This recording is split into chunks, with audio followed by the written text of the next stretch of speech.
Boa tarde, colegas internautas do Facebook e YouTube e algumas conversas de WhatsApp. Aqui Marcos Valério Rocha em nosso canal Aclarando Caminhos em Casa. Em casas, eu sempre falo em casa, mas esperamos ser em casas. Aqui nós estamos ultimamente refletindo sobre dois temas intercalados. Um sobre algumas orientações para um estudo bíblico cristão e o outro é sobre um cristão e sua obra, é sobre a obra de São Tomás de Aquino, a Suma Teológica, que é um dos marcos da história da Igreja.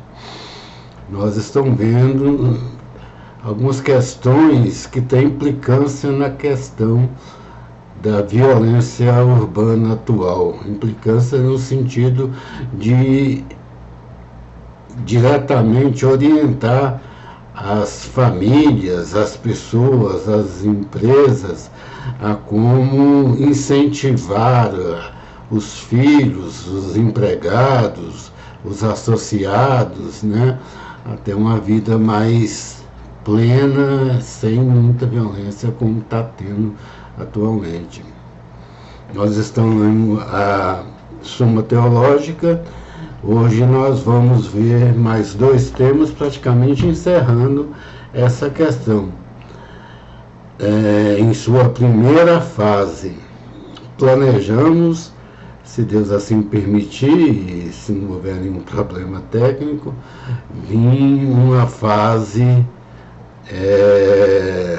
complementar de que nós vamos ver a questão das virtudes. Nós estamos vendo a obra de São Tomás de Aquino, Suma Teológica, que é extensa, nós já falamos isso, e estamos vendo a parte das bem-aventuranças, que está tudo comentado aqui. Essa primeira parte é uma parte praticamente, vamos dizer assim, introdutória, que não fala diretamente das bem-aventuranças, mas fala das movimentações internas que levam a pessoa a ter e procurar essas bem-aventuranças. Nós já vimos a questão da vontade, já vimos a questão das riquezas, vimos a questão da glória. Hoje vamos ver as questões do prazer e do poder, ou do poder e do prazer. O que Cristo tem a nos dizer sobre isso, que está praticamente implicado nas bem-aventuranças, quando ele fala bem-aventurados pacificadores, bem-aventurados pobres de espírito, não só os pobres, mas os pobres de espírito. Isso tem alguma implicância indireta na formação do poder, na questão da humildade. Vamos lá. Parece que a beatitude consiste no poder.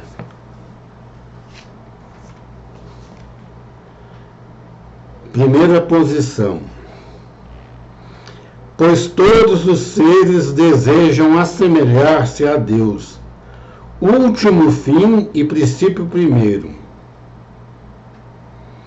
Ora, os homens que têm poder consideram-se pela semelhança deste, semelhança com Deus, em grau máximo. Por isso são chamados de deuses nas Escrituras. Êxodo 22, 28. Não falarás mal dos deuses. Logo, a beatitude consiste no poder. E até bem pouco tempo, até a Idade Média, todo poder tinha uma investidura divina. Segunda posição. A beatitude é o bem perfeito. Ora, o perfeitíssimo é que o homem também possa governar os outros, o que convém aos constituídos no poder. Logo, a beatitude consiste no poder. aqui está falando algo até antropológico que ocorreu, que a sociedade humana só avançou a partir de uma certa coordenação das atividades humanas e que se materializava através de um líder que a todos catalisava e promovia os atos comuns, né? Terceira posição. A beatitude, sendo soberanamente desejável, opõe-se ao que se deve, sobretudo, evitar. Ora, os homens evitam, sobretudo, a servidão ou a pobreza. Isso é uma verdade. Os homens, eles não querem ser pobres por si. Os religiosos fazem voto de pobreza, mas na sociedade comum não há esse espírito. Logo, a beatitude consiste no poder. Então, as pessoas querem poder, tem até uma música, O Amor e Poder, da antiga Rosana, todos subiam isso, né? Essas são posições que concordam que a beatitude consiste no poder. Agora, em contrário, a beatitude é o bem perfeito. Ora, o poder é soberanamente imperfeito, que é feito pelos homens, né? Pois, como diz Boécio, o poder humano não pode excluir as apreensões dos cuidados, nem evitar o aguilhão dos temores. E ainda, julgas poderosos o que é rodeado de satélites, e que mais teme aqueles que aterroriza. Logo, a beatitude não consiste no poder, porque esse aqui é um princípio até maquiavélico, que era muito em voga, é um livro da Idade Média, né, em que o rei deve ser um rei meio carrasco para se manter no poder, o príncipe, né? Ele tem de usar de certa força, de sua ação e de certo domínio sobre os seus comandados, os seus súditos, né, para se perpetuar no poder. Solução de São Tomás de Aquino. Lembrando que São Tomás de Aquino é de um ramo filosófico chamado escolástica, porque realmente surgiu nas escolas, e foram as primeiras escolas do mundo ocidental, né, foram fundadas pela igreja, as escolas de nível superior. Então os padres, as freiras eram professores, né? O São Tomás de Aquino era professor em Paris. Nós, numa passagem anterior, nós titubeamos muito que tinha uma outra cidade, mas nós não localizamos mais, mas ele fez sucesso em Paris. Solução. É impossível a beatitude constituir-se no poder, por duas razões. Primeiro, porque o poder exerce a função de princípio, como se vê claro em Aristóteles.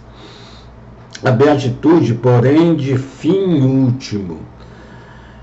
A questão do princípio é o princípio de investidura do príncipe, né? Ele não é algo espontâneo totalmente.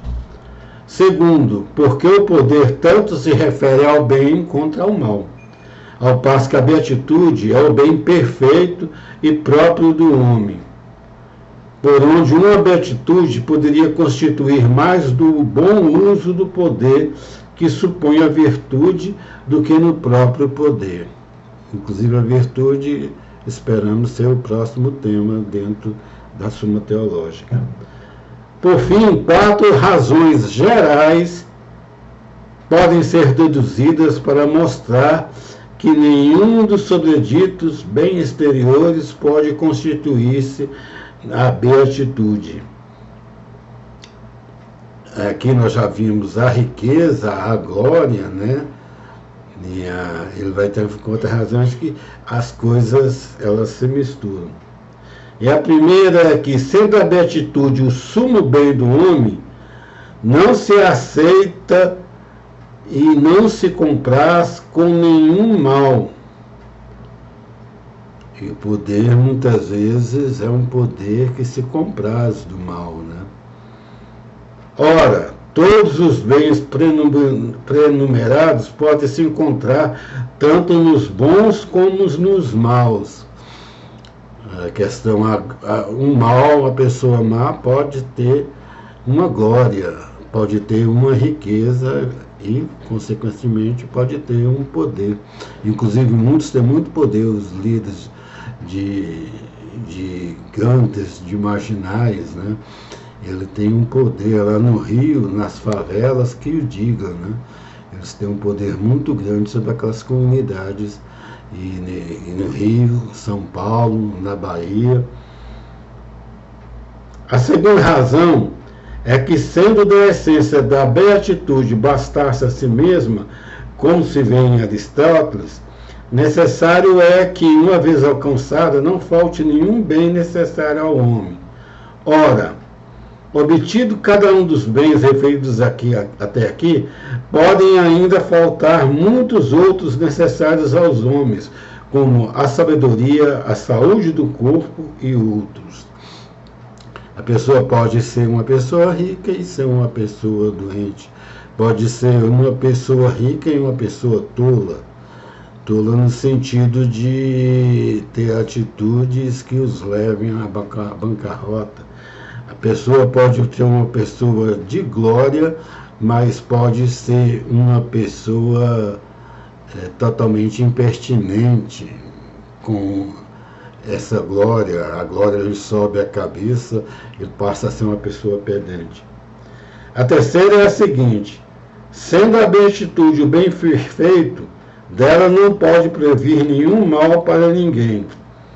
Ora, isso não se dá com os referidos bens, pois, como diz a Escritura, Eclesiastes 5:12, as riquezas às vezes se conservam para mal de seu dono, e o mesmo se dá com as outras espécies de bem.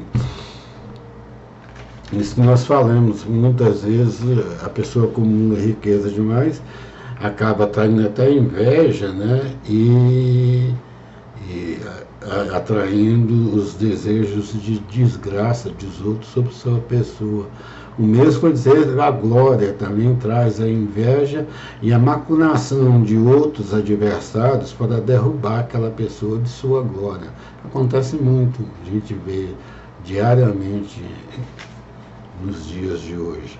A quarta razão é o seguinte: o homem, ordenando-se a beatitude naturalmente, ordena-se por princípios interiores.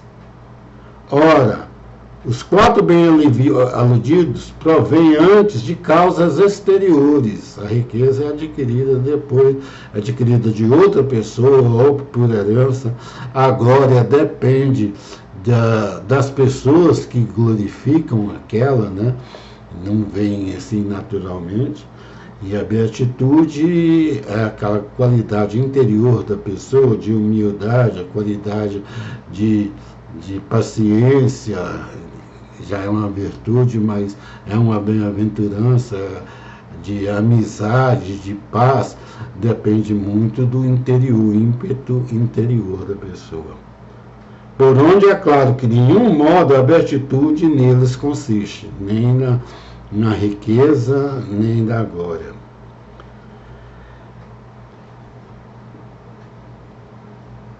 Segunda discussão. Parece que a beatitude do homem